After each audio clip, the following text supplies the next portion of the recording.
song.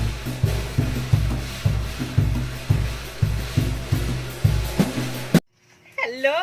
Hello guys, good morning. It's me, Miss Hello.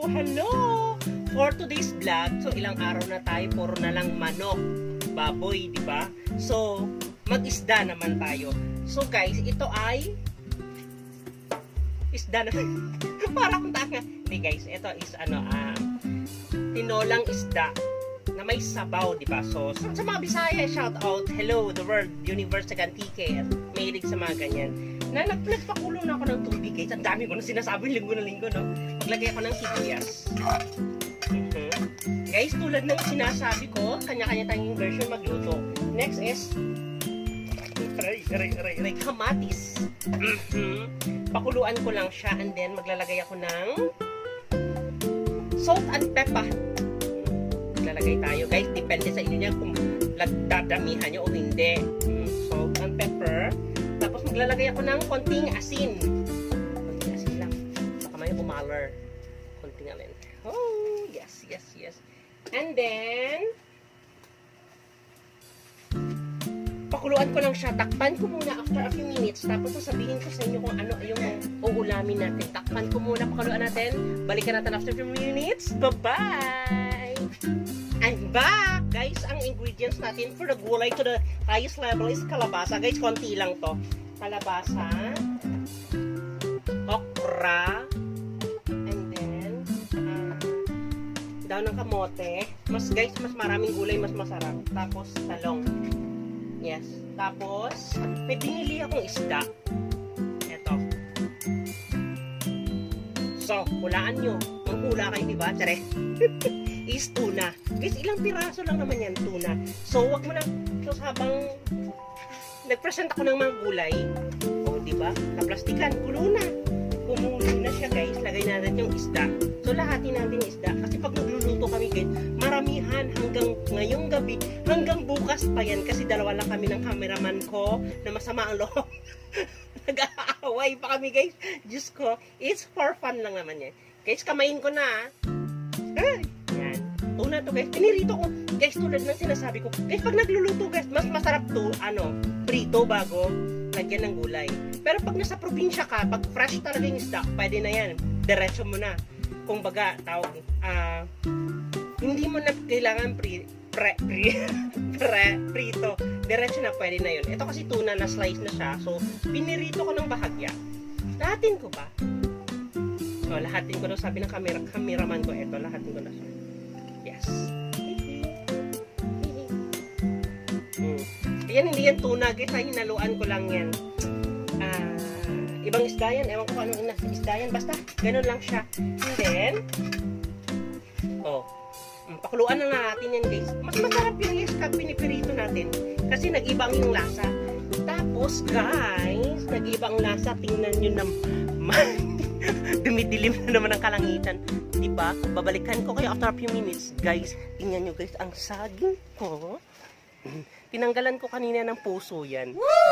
I think maybe next time, next day, lulutuin natin yung puso ng saging. Babalikan ko kayo. Bye-bye! Oh guys, nakikita nyo naman, habang nag-shoot kami, bigla naman lumakas ang ulan ng bonggang-bongga to the highest level.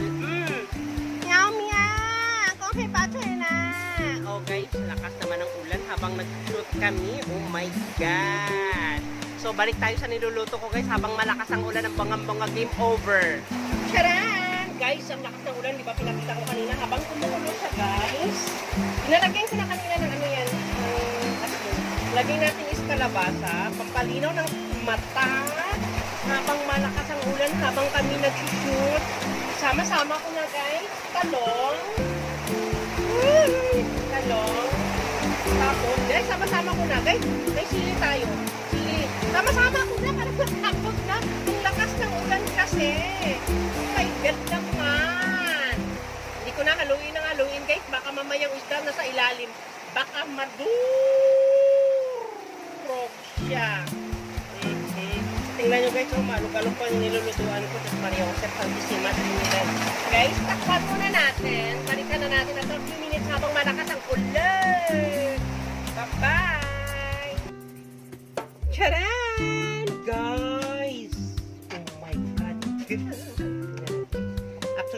Nilasaan ko na to kanina. Hindi ko na pinakita sa inyo. Naka-plastic ko, di ba guys? Kunwari lang si Rupa. Wala rin pala eh, no? Diyos ko. Nilasaan ko na guys. Tapos, naglagay ulit ako ng sili para durugin natin ng konti. Para sipang-sipa siya. Kasi yung cameraman ko gusto niya maanghang. Tapos guys, ang last deal natin is lalagay natin ang kamote. Kamote dahon. Lagay natin. Guys, marami ito. 2 tali ata binili ko. Guys, tulad ng sinasabi ko, mas maraming gulay, mas sarap. Hindi pa. Pasustansya ba? Yan. Yay! Lagay na natin. Kasi, dun kami kakain sa taas. Kasi, wala kasama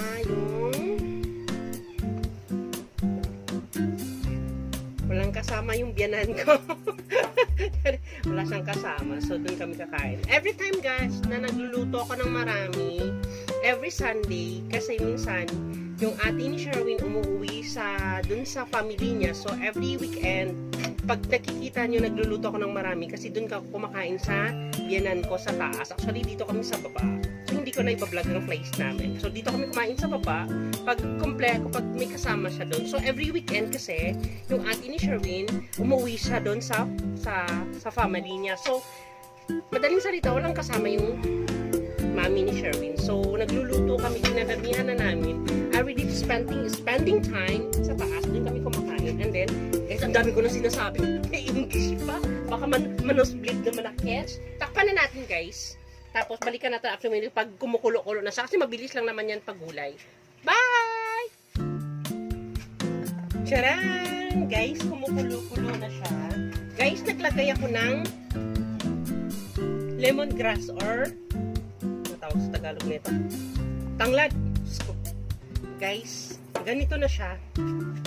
So, hindi ko naluin guys. Baka, baka madurog yung isda sa ilalim.